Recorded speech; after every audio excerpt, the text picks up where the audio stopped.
वहीं बात छत्तीसगढ़ की करें तो स्वच्छता के मामले में छत्तीसगढ़ ने भी बाजी मार ली है। लगातार तीसरी बार सबसे स्वच्छ राज्य छत्तीसगढ़ बन गया है। राष्ट्रपति रामनाथ कोविंद ने अवार्ड दिया है, सीएम भूपेश बघेल ने अवार्ड ग्रहण किया। तो लगातार तीसरी बार सबसे स्वच्छ राज्य छत्तीसगढ़ बना है। 2019 में भी सबसे स्वच्छ राज्य छत्तीसगढ़ बना, 2020 में भी सबसे स्वच्छ राज्य छत्तीसगढ़ बना और 2021 की बात करें तो सबसे स्वच्छ राज्य छत्तीसगढ़ घोषित हुआ। आज की ही बात करें, चूंकि आज ही अवार्ड जो है वो दिया गया मुख्यमंत्री भूपेश बघेल को। राष्ट्रपति रामनाथ कोविंद ने यह अवार्ड दिया।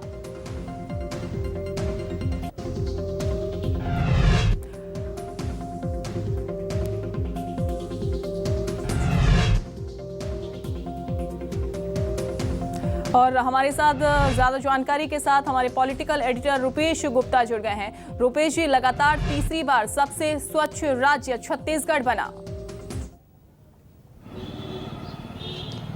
जी हाँ, स्वच्छतम राज्य छत्तीसगढ़ बना है और ये पहली दफा नहीं है बल्कि तीसरी दफा है, जैसा कि आप कह रही हैं। और महत्वपूर्ण चीज ये है कि छत्तीसगढ़ को 67 पुरस्कार मिले अलग अलग श्रेणियों में जो छत्तीसगढ़ से संबंधित है। अगर कुल पुरस्कारों की बात की जाए तो करीब 240 के आसपास हैं और इस तरह से करीब करीब हर तीसरा पुरस्कार छत्तीसगढ़ को मिला है। ये अपने आप में बहुत बड़ी उपलब्धि है और मुख्यमंत्री भूपेश बघेल खुद वहां पे राष्ट्रपति कोविंद के हाथों अवार्ड लिया उन्होंने और इसके बाद उन्होंने ट्वीट करके कहा कि ये जो अभियान चल रहा है ये रुकना नहीं चाहिए बल्कि लगातार चलते रहना चाहिए। उन्होंने इस अभियान का सारा श्रेय स्वच्छता दीदियों को दिया है जो रोजाना करीब 1600 टन सूखा और गीला कचरा उठा करके घरों से और उसको वैज्ञानिक तरीके से उसका निस्तारण करती हैं। शहर में इसके अलावा जो शौचालय मुक्त स्टेट में प्लस का दर्जा मिला हुआ है, ओडीएफ प्लस स्टेट का दर्जा मिला हुआ है। तो कुल मिलाकर के जो स्वच्छता की को लेकर के यहाँ के लोगों की जागरूकता है उसका भी मुख्यमंत्री ने अपने धन्यवाद में जिक्र किया है और कहा कि इस प्रदेश की महान जनता को भी इसका श्रेय दिया जाना चाहिए। साथ ही साथ नगरीय निकाय के जो प्रशासनिक अधिकारी हैं और जो कर्मचारी हैं उनको भी उन्होंने श्रेय दिया है।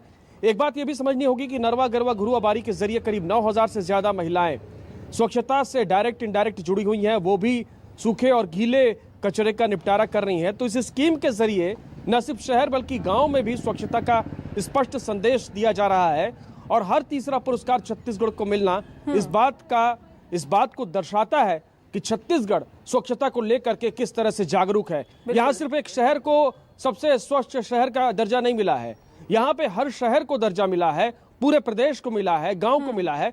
ये अपने आप में बहुत बड़ी उपलब्धि है और लगातार तीसरे साल ये अवार्ड मिला है। बिल्कुल सही कहा आपने, एक बहुत बड़ी उपलब्धि है और सिर्फ स्वच्छता के क्षेत्र में ही नहीं, हर क्षेत्र में छत्तीसगढ़ लगातार आगे बढ़ रहा है। चाहे वो नरवा गरवा घुरवा की बात कर ली जाए या फिर अन्य योजनाओं की बात कर ली जाए, छत्तीसगढ़ की हर ओर सराहना हो रही है। देखिए पीएल पुनिया से कुछ दिन पहले हमने बातचीत की थी कि उत्तर प्रदेश में जो आप घोषणा पत्र बना रहे हैं उस घोषणा पत्र में मुख्य बातें वही हैं जो छत्तीसगढ़ सरकार कर रही है। तो उन्होंने कहा कि छत्तीसगढ़ का मॉडल श्रेष्ठ मॉडल है, सफल मॉडल है। जैसे पहले गुजरात की चर्चा होती थी लेकिन देश ने देखा कि गुजरात का मॉडल अब फेल हो गया है, तो अब जो छत्तीसगढ़ का मॉडल है और जिस तरह से डायरेक्ट बेनिफिट्स दिए जा रहे हैं लोगों को, उसका फायदा कहीं ना कहीं हर दिशा में देखने को मिल रहा है। स्वामी आत्मानंद स्कूल की तुलना दिल्ली के स्कूलों से की जाती है, उससे बेहतर बनाया जाता है और ये सब रिकॉर्ड समय में हुआ है। बहुत ज़्यादा संसाधनों का इस्तेमाल नहीं हुआ है, बहुत ज़्यादा बजट का एलोकेशन नहीं हुआ है, बस उसको अच्छे से किया गया है। तो कुल मिलाकर के ये अपने आप में बड़ी उपलब्धि है और जैसा कि आप कह रही हैं कि कई क्षेत्रों में ये कामयाबी मिली है। छत्तीसगढ़ ने पूरे देश को एक ऐसा विकल्प दिया है जहाँ पे किसानों को, जब पूरे देश में किसान परेशान है कि उपज की उन्हें सही कीमत नहीं मिल पाती है, छत्तीसगढ़ अपने कीमत सबसे ज़्यादा दे रहा है धान पर। इसके अलावा वनोपज की खरीदी पे भी बड़ा रिकॉर्ड है क्योंकि देश का 73% वनोपज, जबकि सबसे बड़ा फॉरेस्ट एरिया छत्तीसगढ़ का नहीं है, लेकिन सबसे ज़्यादा वनोपज छत्तीसगढ़ खरीदी कर रहा है। 50 से ज़्यादा वनोपज है जिसकी खरीदी समर्थन मूल्य पर छत्तीसगढ़ कर रहा है। महुआ जो भूपेश बघेल की सरकार के लॉकडाउन के पहले 17 रुपए किलो मिला करता था, उसका समर्थन मूल्य 30 रुपए से बढ़ाया, 30 रुपए करके छत्तीसगढ़ में उसकी कीमतें जस्ट डबल कर दी। तो कुल मिलाकर के जो ग्रामीण हैं, जो शहर के लोग हैं और जो वनांचल में रहने वाले लोग हैं, हर तरफ सरकार की नजर है और अलग अलग स्कीम्स में डायरेक्ट बेनिफिट कैसे हो, यह छत्तीसगढ़ सरकार की सोच है और इसका फायदा छत्तीसगढ़ के लोगों को मिल रहा है। बिल्कुल बिल्कुल सही कहा आपने कि हर तरफ जो सरकार की नज़र है कि किस तरीके से लोगों को, जनता को इसका फायदा पहुंचाया जाए, और यही वजह है कि जो राज्य सरकार है हर तरफ उसका फोकस रहता है। बात अगर किसानों की कर ली जाए रुपेश जी, तो किसानों पर भी फोकस रहता है और पेट्रोल डीजल की मांगों को लेकर भी अब वैट कम करने की जो तैयारी है वो की जा रही है, उस पर भी विचार किया जाएगा। देखिए, जाहिर तौर पे 22 तारीख को कैबिनेट की बैठक हो रही है और इस बैठक में चूंकि विधानसभा सत्र से पहले ये बैठक है, लिहाजा ये बैठक काफ़ी महत्वपूर्ण है। कई विधेयकों के ऊपर चर्चा की जाएगी, लेकिन एक महत्वपूर्ण चीज़ ये है कि जो वाणिज्य विभाग ने प्रस्ताव भेजा हुआ है, उस प्रस्ताव के तहत अब वैट की दरें जो पड़ोसी राज्य हैं उनकी तुलना में उनका अध्ययन करके कम किया जाएगा।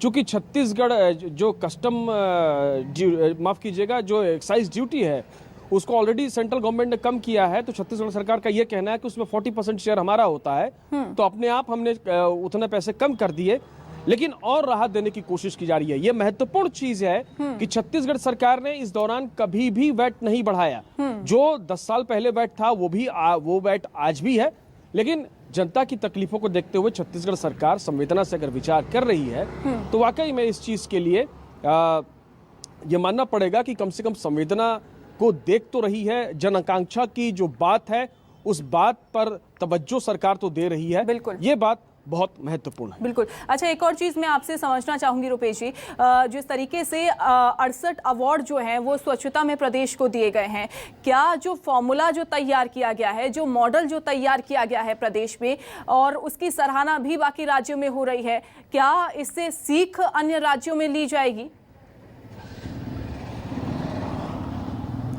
देखिए, मैं आपको बड़ा दिलचस्प किस्सा बताता हूं कि दरअसल महिलाएं किस तरह से किसी क्षेत्र में आती हैं तो वो काम बेहतर होने लगता है। इसके लिए छत्तीसगढ़ का मॉडल स्टडी किया जाना चाहिए। आपको याद होगा कि जब स्वच्छता का अवार्ड शुरू हुआ तो एक छोटा सा शहर अंबिकापुर वो पूरे देश में सुर्खियां बटोर गया, क्योंकि उसको दूसरा सबसे साफ सुथरा 2 लाख से आबादी कम की आबादी में सबसे साफ सुथरा देश का शहर माना गया। और उसकी वजह यह थी कि सफाई का पूरा जिम्मा महिलाओं को दे दिया गया है। और उसकी देखा देखी जो दूसरा निकाय है, यही रायपुर है, जिसकी स्थिति बहुत खराब थी, लेकिन 5-7 साल में इसकी स्थिति बेहतर हुई है। तो इसलिए कि छत्तीसगढ़ में जो अंबिकापुर का मॉडल है उसको अडॉप्ट करके यहाँ पे भी इंप्लीमेंट किया गया, घरों से कचरा उठाया गया और जो दूसरे वैज्ञानिक तरीके हैं उसको भी अपनाया गया।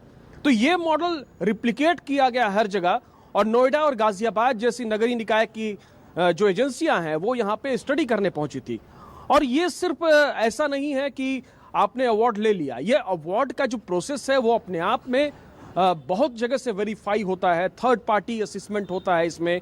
इसके अलावा आप किस तरह से सूखे कचरे का निपटारा कर रहे हैं, किस तरह से गीले कचरे का निपटारा कर रहे हैं, इसके अलावा ओडीएफ आपके यहाँ की क्या स्थिति है, जो बाकी प्रदूषण है उसकी क्या स्थिति है, ये तमाम चीज़ों को देखा जाता है। यही रायपुर प्रदूषित जब भी प्रदूषित शहरों की लिस्ट निकलती थी तो दुनिया के सबसे प्रदूषित शहरों में इसकी गिनती होती थी, लेकिन आज देश के 100 प्रदूषित शहरों में भी नहीं है।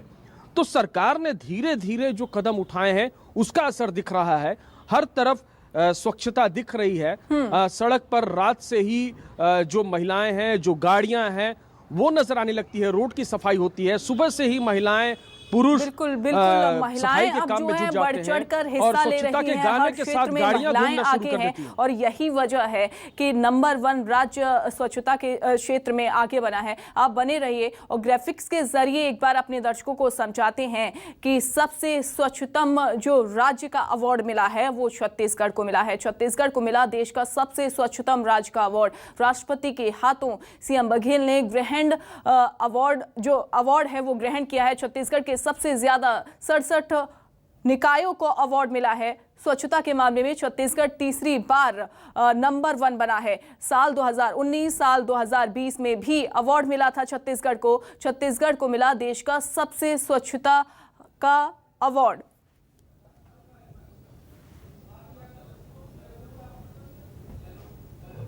रुपेश हमारे साथ लगातार बने हुए हैं। रुपेश, अभी हम बात कर रहे थे कि महिलाएं जिस भी क्षेत्र में जाती हैं वहां उनकी जमकर सराहना होती है, और चाहे वो राज्य हो चाहे वो शहर हो, और इसी वजह से, शायद इसी वजह से कि छत्तीसगढ़ नंबर 1 बन रहा है।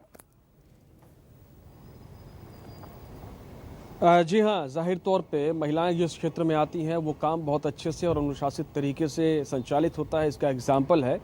सिर्फ यही नहीं बल्कि आप देखिए कि 70,000 से ज़्यादा लोग पर्यावरण में अब बेहतरी के लिए योगदान दे रहे हैं। ये महिलाएं हैं, स्वच्छता दीदी के नाम से जिनको जाना जाता है। गौठान में गौठानों का संचालन महिलाओं को दिया गया है।